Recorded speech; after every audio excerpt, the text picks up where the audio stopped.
In this video, I'm going to show you how to replace the track bar bushing on this Ford F-450. Let's get started. Up here, if you follow the track bar, you'll see that it has a 30mm headed bolt that's going through this bracket on the frame and through the track bar with a 30mm nut on the other side. I have a deep socket with an extension going on it. These are pretty tight, so let's see if we can break it free. I'm going to hold the bolt side with my breaker bar.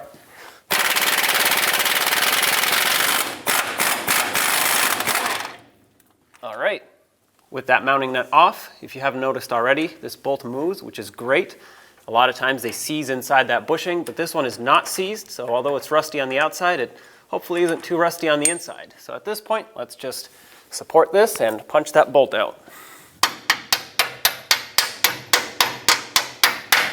Perfect. Before that bolt comes completely off, I'm going to just use a bungee cord and tie this up so that if it does fall out of its bracket, it can't come completely out.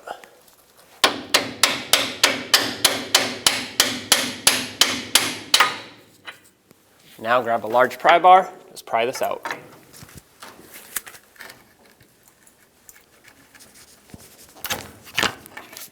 There we go. So right here at the end of the track bar is our bushing that we're going to press out, and I'm going to use a ball joint press. They make bushing press tools. I have one and I will use it if necessary. However, with this you can use an impact gun, whereas with the bushing press you can't necessarily use that. So I have a cup that fits over. This is going to be my receiving cup, so as the bushing comes out, it's going to come out through the front. You can push it out that way, it doesn't matter which way, but this track bar right here is wider on the front than it is on the back, so I have an easier time situating this cup. And over here on the back side, I'm going to push it through with this. However, because the end of the threaded rod here is just about as big as the hole, it's going to want to pivot. So what I have is just a couple washers that I'm going to stack like this, obviously on the back side. This will give me a flatter surface to press on. So I'm going to get this all set up and we can start pressing it out. So here's my setup.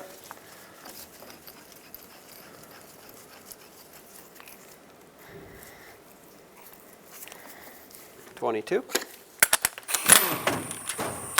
Here we go. So this was somewhat working. What I want to try now is take my air chisel and chisel away this area here so that not only am I removing this rust ridge that has built up, but I'm also going to try to squish it in so that as I drive it through that way, it doesn't have to do this at the same time as pushing through. So we'll see what happens here.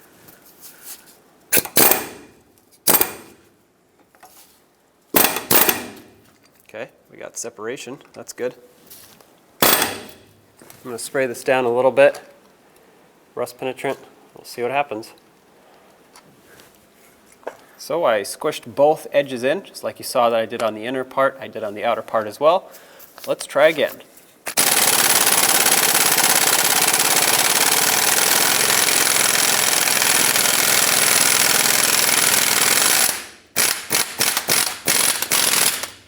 Okay, so we pressed the center out, that's good.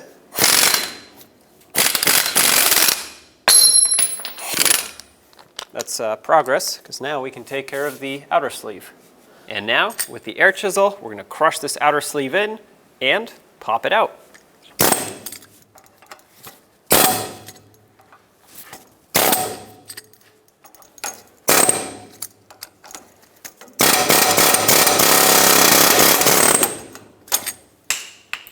I'm going to take a little file and clean up these nicks that I created. I just want a flat surface, nice smooth surface so that the new bushing doesn't bind up and hang up on anything. And also this is pretty sharp, so if you run your finger across there, you could get hurt.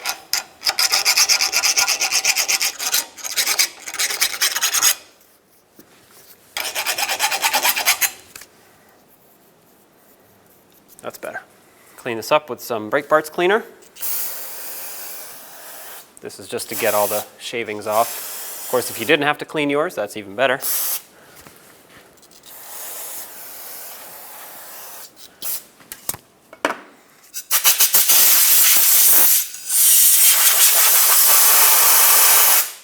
I'm going to apply some grease to the inside just so it can be lubricated for when the bushing slides in, and a little bit on the outside here where it's bare metal.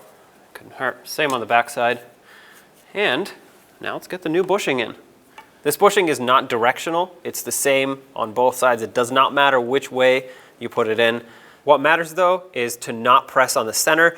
When we removed it, obviously it's trash, so it doesn't matter if we break it, but if you press on the center to press it in, the same thing will happen that happened when we pressed it out. The center is going to rip.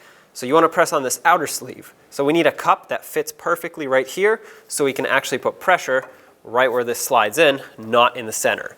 Now, if your cup, or if you are using something flat and you happen to press on this a little bit, that's okay. You just don't want to press it through and put a lot of pressure on it. So I have the ball joint press set up with the bushing. My ball joint press actually is exactly the same diameter as this outer sleeve. So when I do this, I press the press right up against the bushing. It actually puts pressure on the outer sleeve, so that's perfect. I'm not ruining anything. And on the other side, I just have this spacer here so that the rod, the threaded rod of the press, can actually press up against something.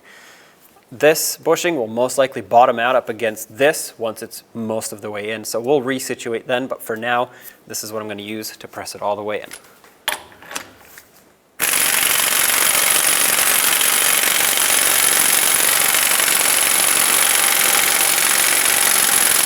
I had to add a spacer here because the bushing was actually getting pressed up against this plate, but that's all right. Space it out, and let's keep going.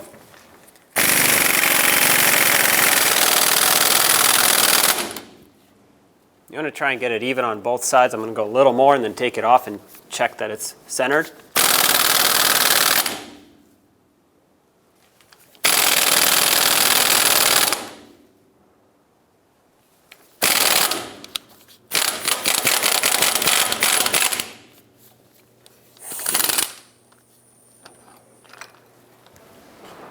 That's perfect right there, right on center. That's installed. Now let's get the track bar reinstalled onto this bracket. I put a little bit of grease here so I can slide in easier and hopefully build up less rust over time. Take a hammer, tap this through. All right, looks like the entire front end needs to slide that way. Now the best way to get that track bar bushing to slide back into the bracket is to lower the truck on the ground if it wasn't already.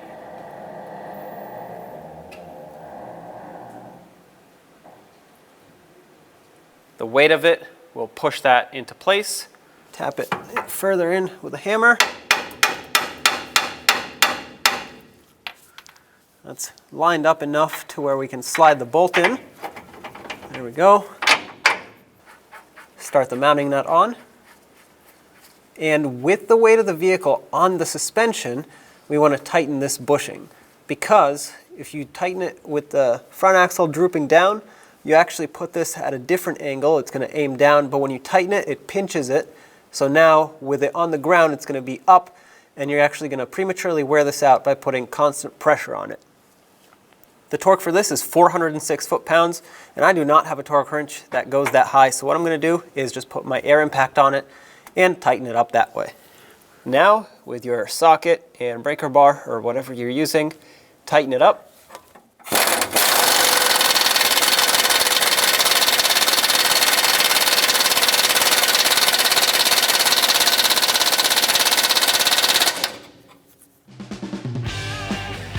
When only the best will do, demand TRQ.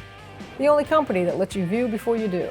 TRQ is committed to offering the highest quality aftermarket auto parts that are engineered for peace of mind.